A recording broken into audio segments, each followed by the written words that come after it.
નમસ્કાર મિત્રો, જય હિન્દ। હું છું ડીની ચૌધરી। ફરી એકવાર આપ સર્વેનું સ્વાગત છે આપ સૌની સૈયારી યુટ્યુબ ચેનલ ડીઆર ગુજરાતીમાં। તો મિત્રો, આ વિડીયોની અંદર આપણે ખાસ વાત કરીશું કે ધોરણ 1 થી 8 ની અંદર શિક્ષક બનવા માટે શું તમારે પીટીસી કરવું છે? જો હા, તો આ વિડીયો ખાસ અંત સુધી જોતા રહેજો।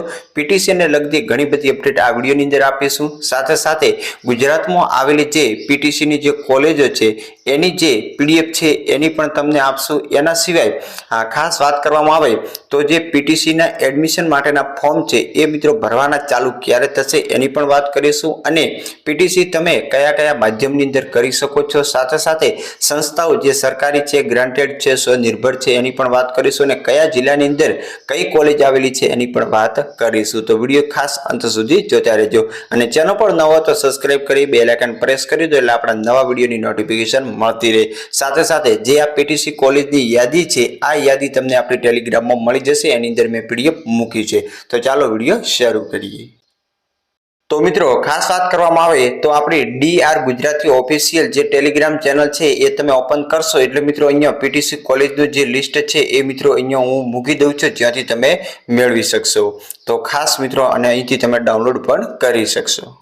તો મિત્રો, આ યાદી આપણે અહીંયા ઓપન કરી દીધી છે। પ્રાથમિક શિક્ષણ ડિપ્લોમા વર્ષ 24-25 પ્રથમ વર્ષ ડીએલએડ એટલે કે પીટીસી પ્રવેશ માટે જિલ્લાવાર કોલેજોની યાદી છે, જેની અંદર સૌથી પહેલા જિલ્લો છે, સંસ્થાનો પ્રકાર, એના પછી સંસ્થાનું નામ અને સ્થળ છે, અને પ્રકાર, અને છેલ્લે કોડ નંબર છે। અમદાવાદ જિલ્લાની અંદર જે પણ કોલેજો આવેલી છે, ગુજરાતી માધ્યમ, હિન્દી માધ્યમ, સિંધી, ઉર્દુ જેવી અલગ અલગ માધ્યમની કોલેજો જે તમે જોઈ શકો છો। અમદાવાદની અંદર લગભગ કોલેજો અહીંયા તમે જોઈ શકશો 16 જેવી કોલેજો આવેલી છે।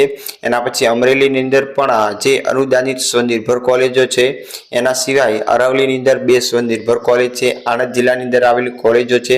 બનાસકાંઠાની અંદર પાલનપુરની અંદર જે કોલેજો છે એ મિત્રો તમામ આવેલી છે। ભાવનગરની અંદર પણ કોલેજો તમે જોઈ શકશો। એના પછી છોટાઉદેપુરમાં એક જ અનુદાનિત કોલેજ આવેલી છે। દાહોદની અંદર ડાયટ પણ છે, અનુદાનિત સરકારી સ્વનિર્ભર તમામ કોલેજો છે। ડાંગની અંદર ડાયટ કોલેજ આવેલી છે, જિલ્લા શિક્ષણ અને તાલીમ ભવનની અંદર। એના સિવાય ગાંધીનગરની અંદર પણ અનુદાનિત સ્વનિર્ભર જેવી કોલેજો છે।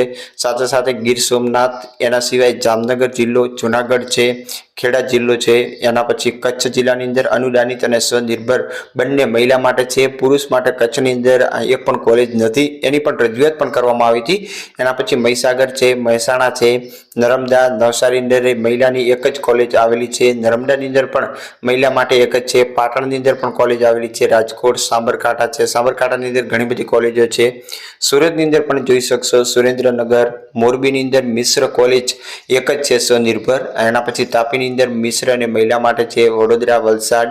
તો કુલ ગુજરાતની અંદર અત્યારે હાલ મુજબ 105 કોલેજ આવેલી છે, જેની અંદર ડાયટ પણ છે, અનુદાનિત પણ છે, સ્વનિર્ભર પણ છે, સરકારી પણ છે, મિશ્ર અને મહિલાઓ માટેની પણ કોલેજો આવેલી છે। તો આ રીતે તમે આ યાદી આપણી ટેલિગ્રામની પીડીએફ મૂકી છે, ત્યાં તમને મૂકી દઈશું। તમારી કોલેજ નજીકની કઈ છે એ જાણી શકશો।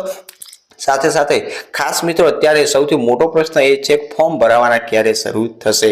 તો અત્યારે મિત્રો 12મા ધોરણનું રિઝલ્ટ જ્યાં સુધી નહીં આવે ત્યાં સુધી ફોર્મ ભરાશે નહીં। રિઝલ્ટ આવ્યા પછી જ ફોર્મ ભરાવાના છે। તો ત્યાં સુધી ખાસ કોઈએ મેસેજ કે કોમેન્ટ કરવી નહીં। ધોરણ 12નું રિઝલ્ટ આવ્યા પછી એની નોટિફિકેશન આવશે એટલે આપણે ચોક્કસ વિડીયો બનાવી તમને માહિતી પણ આપીશું। તો બસ આજના વિડીયો એટલો, ફરી મળીશું નવી અપડેટ સાથે નવા વિડીયોમાં। ત્યાં સુધી જય હિન્દ, જય Bharat. Thanks for watching and subscribe my YouTube channel DR Gujarati for more update. Thank you.